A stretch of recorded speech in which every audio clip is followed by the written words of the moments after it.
Halo pemirsa TVRI Jogja, jumpa lagi dengan saya, Ana Agung istri Tirta Rarasati di Pijar Hindu.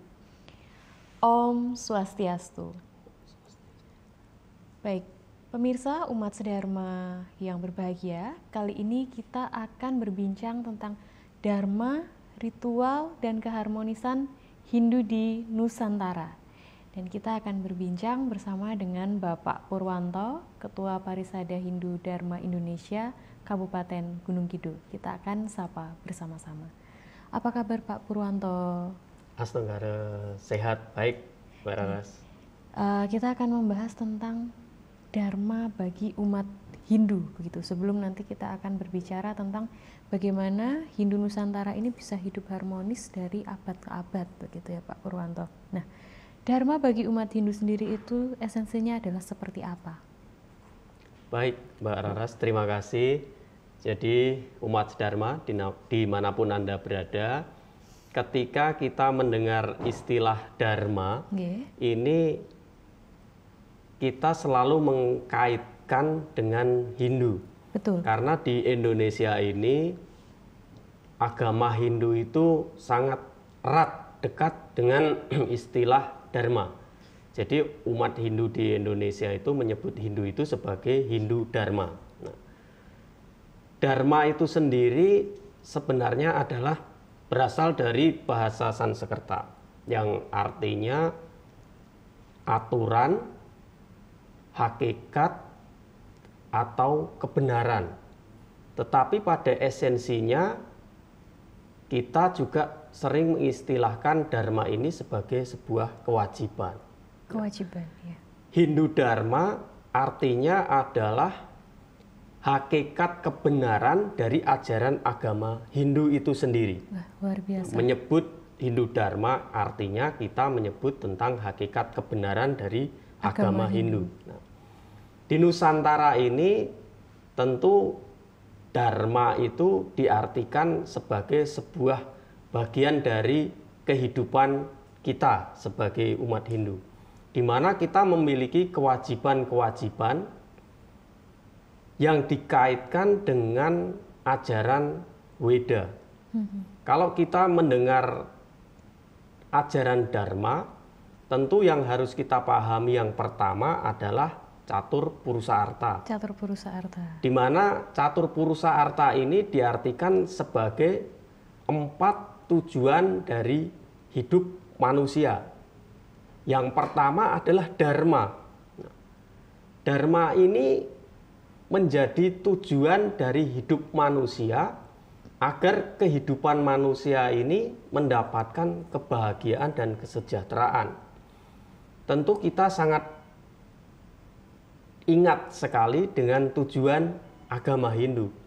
Moksartam Jagadita Yaca Iti Dharma, di mana tujuan menjadi manusia ini adalah untuk mendapatkan kesejahteraan di dunia dan kebahagiaan berdasarkan ajaran Dharma atau ajaran kebenaran itu sendiri, Mbak Raras. Baik, jadi Dharma itu sebenarnya menjadi tujuan hidup dari seorang Hindu, begitu.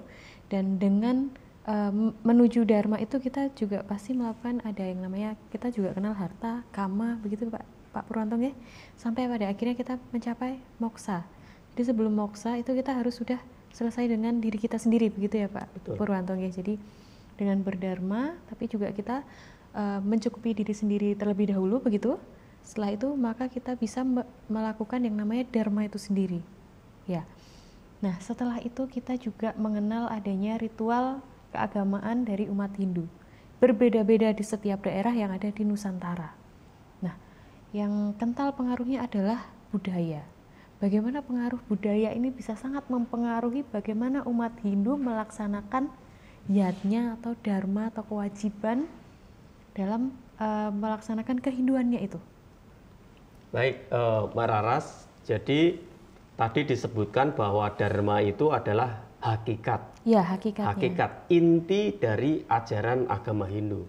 Nah, di dalam ajaran agama Hindu tentu implementasi dari ajaran itu kan tidak hanya dalam bentuk sloka-sloka di dalam kitab suci Weda. Betul. Tentu ajaran agama Hindu harus diimplementasikan dalam kehidupan kita sehari-hari. Nah, di dalam ajaran agama Hindu itu ada yang namanya tri kerangka dasar agama. Ada filsafatnya atau tatwanya, ada upakaranya atau ritualnya, juga ada etikanya atau susilanya.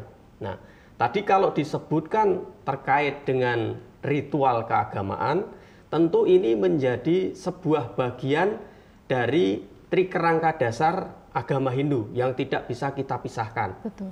Dimana kalau kita melihat umat Hindu di Nusantara ini sangat beraneka ragam sekali. Yang ada di Jawa, di Bali, di Kalimantan, di Sumatera, itu memiliki tradisi budaya agama Hindu yang beraneka ragam. Tetapi di sanalah ada satu ajaran yang disebut dengan Dharma tadi sebagai inti dari ajaran agama. Di mana filsafat inilah yang menjadi tatwa dari berbagai macam ritual agama yang ada di agama Hindu. Nah, ritual ini adalah salah satu bentuk bukti nyata atau implementasi dari ajaran filsafat atau tatwa. Ketika umat Hindu memahami Tuhan, kalau di dalam ajaran Jawa, Gusti atau Tuhan itu tan kinoyo opo. Jadi tidak bisa digambarkan. Kalau di dalam bahasa Hindu itu disebut sebagai acintya, tidak terpikirkan. Tuhan itu tidak terpikirkan. Nah, bagaimana kita akan menghormati, menghargai, memuja kepada beliau yang maha tinggi, kepada beliau yang tidak terpikirkan. Tidak bisa kita lihat, tidak bisa kita bayangkan. Nah, di dalam ritual agama Hindu inilah hal-hal yang sifatnya transenden ataupun imanen diwujudkan dalam bentuk upacara-upacara keagamaan. Di dalam ajaran agama Hindu kita mengenal adanya Pancasrada, pemahaman tentang hakikat ketuhanan, pemahaman tentang hakikat Atman, hakikat hukum karma, kelahiran kembali atau punarbawa, dan yang terakhir moksa. Nah, untuk mewujudkan Pancasrada ini, implementasi yang real kita lakukan adalah dengan menjalankan pancayatnya. 5 korban suci secara tulus ikhlas yang kita haturkan kepada 5 elemen dasar pemujaan yang dilakukan oleh umat Hindu. Ada dewayatnya, ada resiyatnya, ada manusiayatnya, ada pitrayatnya, ada butayatnya. Ini adalah wujud dari implementasi ritual keagamaan Hindu yang dilakukan oleh umat Hindu di Nusantara, Mbak Raras. Baik, jadi apa yang dilakukan atau bagaimana cara mereka melakukan itu tergantung dari tatwa atau ajaran yang berada di daerah mereka tinggal, begitu nggak Pak Purwanto? Jadi kita juga mengenal adanya desa Kalapatra, begitu nggak? Jadi dimanapun umat Hindu berada, bagaimanapun caranya untuk mengimplementasikan dari yatnya tersebut itu tidak dipaksa harus sesuai dengan daerah tertentu, begitu. Jadi di Jawa seperti apa, di Bali seperti apa, di Kalimantan seperti apa, itu sesuai dengan budaya dari daerah masing-masing. Baik pemirsa, kita jeda dulu, kita kembali saat lagi.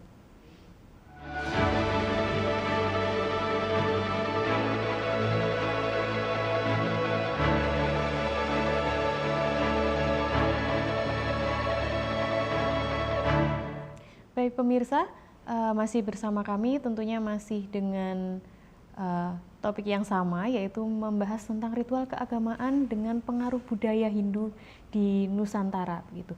Baik Pak Purwanto, kalau yang dekat dengan kita adalah ritual keagamaan di Jawa, begitu. Apakah ada pengaruhnya dari peradaban Jawa kuno, khususnya di daerah istimewa Yogyakarta dan Jawa Tengah, begitu? Baik, Mbak Raras, jadi ketika kita bicara ritual, Nggih. tadi Esensinya esensinya itu adalah dharma Dharma tadi. itu tadi. Di mana hakikat ritual ini rujukannya adalah filsafat atau ajaran Weda. Tetapi pada implementasinya tentu filsafat ini diterjemahkan oleh umat yang berada pada masa itu begitu. pada wilayah tertentu. Nggih. Misalkan tadi disebutkan di Jogja. Ya, di Jogja. Itu mayoritas umat Hindu di Yogyakarta ini adalah etnis Jawa. Jawa begitu. Nah, di dalam kitab Sutasoma sendiri disebutkan di sana Bhinneka Tunggal Ika Tanhana Dharma Mangrua. Berbeda-beda tetapi esensi atau hakikatnya adalah sama. Di mana misalkan Gek Raras di Bali melaksanakan ritual keagamaan, pasti akan merujuk pada Pancayatnya dan Pancasrada tadi. Iya. Namun dengan balutan budaya lokal yang begitu kental. Iya. Demikian pula di Jawa ini. Seperti tadi disebutkan, berbagai macam ritual yang ada di Yogyakarta itu melaksanakan tradisi atau budaya yang telah turun-temurun dari para leluhur. Iya, betul. Nah, umat Hindu di Yogyakarta ini tentu masih sangat dekat dengan budaya keraton. Ya, itu maksud Budaya saya. keraton ini tentu kita harus flashback agak ke Jauh belakang. lagi ya. Kita ingat, kita tahu bahwa Nusantara ini peradaban awalnya adalah peradaban keraton. Di Yogyakarta dan Jawa Tengah kita mengenal Kerajaan Medang Mataram. Medang Mataram. Di mana Medang Mataram ini melahirkan tradisi budaya peradaban yang sangat luar biasa. Ada Candi Prambanan, Yang masih ada kita pakai Candi sampai sekarang, Borobudur, nggih. ada candi-candi yang ada di sekitar Jogja dan Jawa Tengah ini adalah peradaban Mataram kuno. Pada waktu itu Rakai Pikatan sebagai raja pertama yang mendirikan Candi Prambanan pada era Medang Mataram pada waktu itu. Nah, dari sanalah sebenarnya tradisi dan budaya itu sudah dimulai. Dari mana kita bisa melihat itu? Kita bisa menyaksikan di relief-relief Candi Prambanan. Betul. Di sana ada gambaran tentang kehidupan pada masa itu. Ya. Di sana ada ritual-ritual yang bisa kita saksikan dalam bentuk pahatan-pahatan di batu-batu candi itu. Betul. Bahkan kalau kita lebih detail sekali, kita bisa melihat kok sesaji-sesaji apa yang diaturkan pada masa kerajaan Medang Mataram itu. Itu Digambarkan, ada ya? di relief-relief Candi Prambanan. Dan dari sanalah umat Hindu menggali kembali tradisi-tradisi leluhur yang masih bisa kita laksanakan hari ini. Dan pada kenyataannya, hari ini umat Hindu di daerah istimewa Yogyakarta masih melaksanakan ada tradisi budaya leluhurnya. Ada berbagai macam upacara yang dilaksanakan, baik yang bersifat komunal atau yang bersifat individu. Misalkan secara individu, ketika ada sebuah upacara pernikahan, itu di Jawa, itu ada upacara pernikahan yang berisikan ajaran agama dan tradisi. Misalkan kalau dari sisi agama, kita ada yang namanya upacara Wiwaha Samskara, upacara untuk memasuki jenjang kehidupan yang baru pada Grihasta Ashram.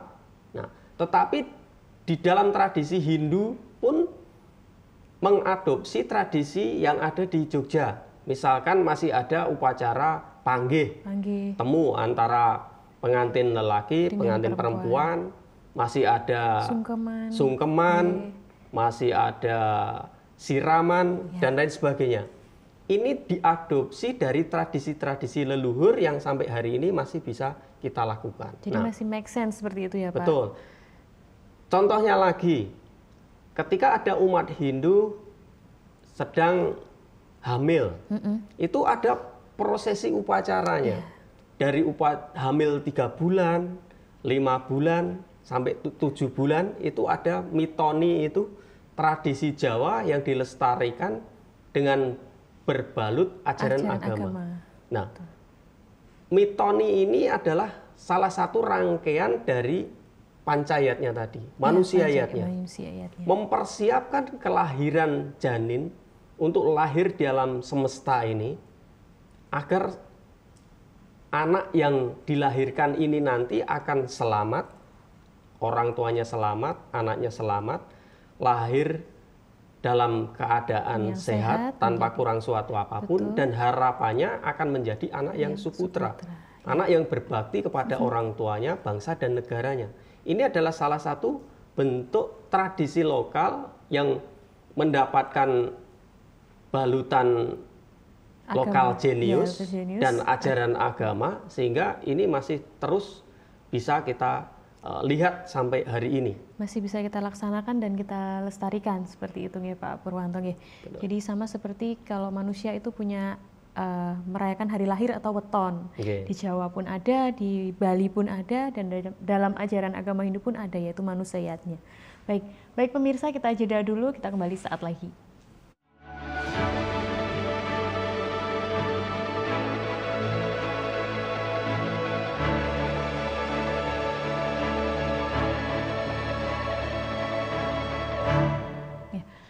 Baik pemirsa, kita kembali lagi. Tadi kita membahas tentang bagaimana ritual agama Hindu di Nusantara itu dipengaruhi oleh budaya, dan tentunya itu sangat beragam dan bisa kita laksanakan, dan itu menjadi salah satu bentuk bagaimana kita melestarikan budaya leluhur.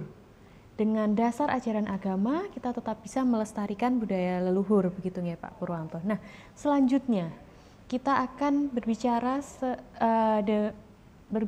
tentang nilai keharmonisan kehidupan. Hindu itu mengenal adanya toleransi yang sangat luar biasa. Nah, bagaimana nilai keharmonisan kehidupan dalam umat Hindu? Bagaimana Pak Purwanto?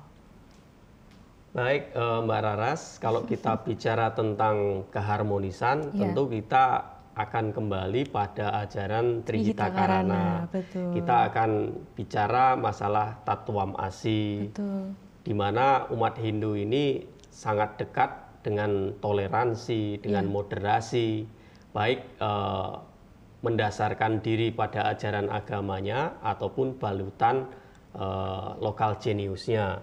Nah, tadi ketika kita menyadari bahwa umat Hindu di Nusantara ini sudah beraneka ragam, sudah Bhinneka Tunggal Ika, Tanhana Dharma Mangrua. Seperti dijelaskan dalam kitab Sota Soma itu, bahwa pada waktu itu pun perbedaan itu sudah ada. Dan sampai dunia ini dilebur, perbedaan itu pasti ada. Tidak hanya berbeda secara intern agama, kita juga berbeda secara ekstern. Di Indonesia kita memiliki 6 agama yang diakui oleh pemerintah, tentu ini harus harmoni. Nah, untuk mewujudkan harmoni antar umat beragama, tentu kita harus harmoni dulu dengan sesama umat beragama. Dengan umat Hindu kita harus harmoni. Tetapi pada kenyataannya kita ketahui bahwa umat Hindu yang ada di Nusantara ini berbeda-beda. Tadi seperti Yogyakarta, tentu dengan etnis budaya Jawanya, Jawa kuno begitu. Umat Hindu di Bali dengan etnis dan tradisi budaya di Bali. Bahkan di Jawa sendiri ada Tengger yang memiliki tradisi budaya yang berbeda. Ada suku Osing yang ada di Banyuwangi, itu juga berbeda tradisi dan budayanya. Ada di Baduy juga di berbeda. Baduy, di Sunda, itu juga memiliki tradisi budaya yang berbeda. Nah, perbedaan-perbedaan yang ada ini tentu harus dipupuk dan diberikan pemahaman serta kesadaran bahwa perbedaan-perbedaan yang ada itu tadi hanyalah dalam bentuk baju luarnya saja. Kita hanya melihat sisi luarnya. Tradisi ini memang harus dilestarikan sesuai dengan lingkungannya masing-masing.